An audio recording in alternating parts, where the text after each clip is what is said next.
spend time and save money. And my recurring theme is how to have fun and still have money. Co-author of Spend Time and Save Money. Why do we talk about how to have fun and still have money? And why do we do it with such hesitation and passion at the same time? I can't think of much more satisfying a career to have than actually helping folks define what it is that brings them joy. In other words, knowing yourself. And then helping people make sure that's really okay with their own mind and their mindset. And then showing them a path to get from here and now to wow. This is what we've been doing for a number of years, and we've been encouraged to get the word out through nice, funny videos since I've been told I'm kind of funny. It didn't work to be that way, just was that way, and then learned more about it through practice over time. Now, let's say you wake up in the morning and for whatever reason you're not feeling as good as you'd like to feel first thing in the morning.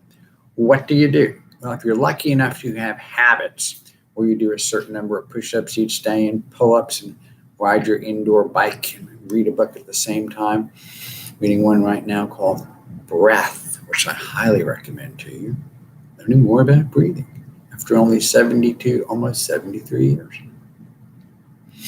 But getting to know yourself and what it is you'd really like to be when you grow up is a great place to start in terms of how to have fun and still have money. Why is that?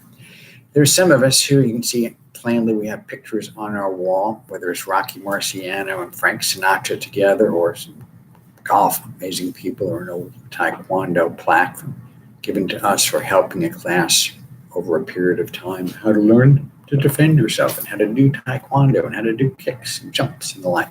And it was great fun to do back at the YMCA, which is not far from here at all, and right here in Richardson, Texas.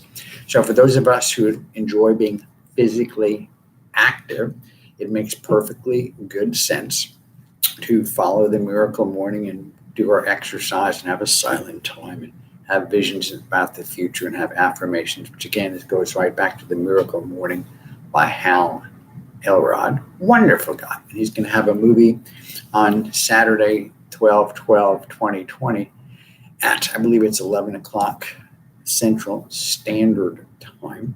You might look into that. I am looking forward to that. I've met Hal and I've listened to Hal, and he is a decent, God-fearing human being who really has best interest for his family and his fellow man, and is extravagantly gifted, talented, and encouraging, and has helped folks set up what's called the Miracle Morning, which helps you through a methodology of building up habits over time. Personally, I have found that to have fun and still have money becomes a habit. One, we can take joy in whatever situation we're in. Let me say that again slowly. We can take joy in whatever situation we are in. How do we absolutely do that? We can refer to my favorite book, the Bible, and simply consider it all joy. How do we do that? We go, God must have a purpose for this particular event. For instance, right now, we're right smack dab in the middle of world record holding COVID-19 hospitalizations. Luckily, the death rate has gone down some, but people are getting more cautious, people are getting tired, people are getting anxious in many cases, and more isolated. And the last time I looked, getting out and seeing people really helps you stay healthier. However, going to a hospital ward where people are sick, not such a great idea. Going to a retirement village where most folks are above the age of 60-something and in curious health situations is the best way I can describe it.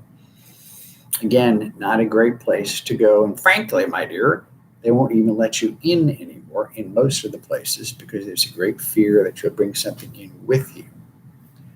So what do? Many of us are using YouTube or Zoom or WebEx. Many of you using telephone, many of you using, I actually made a call yesterday on FaceTime. something I had done, I think, once before. It actually worked most of the time. So we're finding different outlets. It's much like rediscovering life all over again. It reminds me when I'm watching my grandchildren from the time they're born till now. One is 25, another is 18, and the little ones are 8, 10, and 12, and not so little anymore. So they're discovering things, whether it's playing a musical instrument or doing their ninja climbing wall exercises, or taking their bicycles and their walkie-talkies to stay safe through the neighborhood and parks within a certain parameter of distance, or going to college, like one of them is doing. You explore and find out to what you are best suited, what brings you joy, what sucks the life right out of you.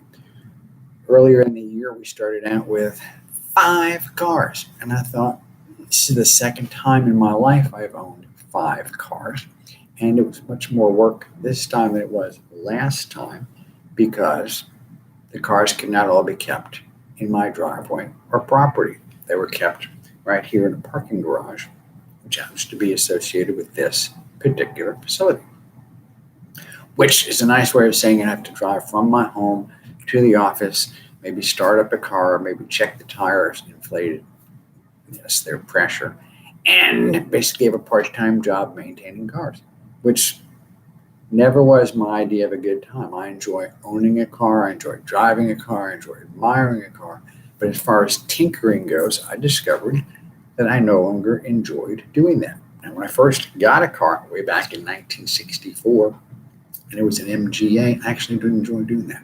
It didn't cost very much, and actually sold that car at a slight profit after owning it for about 9 months. Enjoyed that. Out of driving the car, my dad didn't care for it because an MGA did not seem like the safest vehicle out there. So he decided it'd be a great idea if his little son Johnny bought his 1959 Oldsmobile. I'm not a big fan of gigantic cars, although now I own a full-size convertible, which is a lovely car, but I've had to learn to go further around the curb to make sure that I don't hop a curb because its cute wheels, 1, are low to the ground, and 2, really get bent easily, I am told.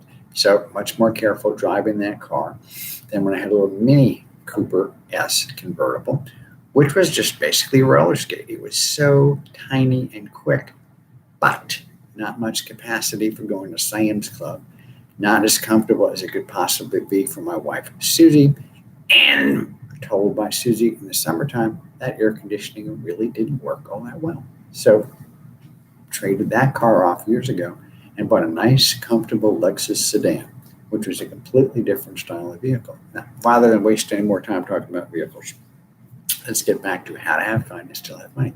1, it goes back to my recurring theme of this is how much you make. This should be a great idea for how much you spend. How do you do that? Well, the initial way to do it for most folks is to make saving and investing automatic. Let's translate that into English. If you're lucky enough to have employment and you're still getting paid, and they have matching where you are in terms of you put money in your 401k, which is a pre-tax or post-tax, depending upon which method you choose to save and invest money. And then they match, say you put in 6%, they put in 3%. Oh boy, you already have 9% of your pay is there. You ding that up just a little bit further and net 10% saving and investing on a regular basis, and do that throughout your career and invest for growth and income. There's a certain probability that you will be financially independent when you reach an older age. Mathematically, that seems to be the case. There have been any number of books written on that very subject. It just takes some time to build up wealth over a period of time using that particular methodology. But as Warren Buffett once told Jeff Bezos, who said, gee, Warren, why doesn't everybody invest like you do? Warren Buffett said, no one wants to get rich slowly.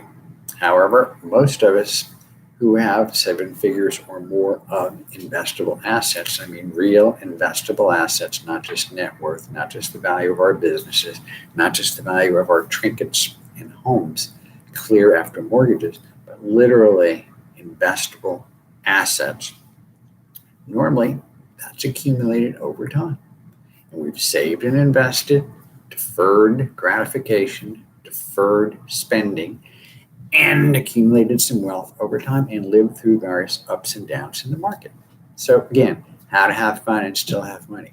1, know what brings you joy. 2, put yourself in a position to actually pursue that joy. And 3, spend less money than you make. And again, a recurring theme for us is we think, based on our belief system, that Jesus saves and the rest of us have to invest. This is John Checky, co-founder of Checky Financial, wishing you a happy day, a lovely day, a great pre-season of Christmas or whatever holiday you celebrate at this time of year.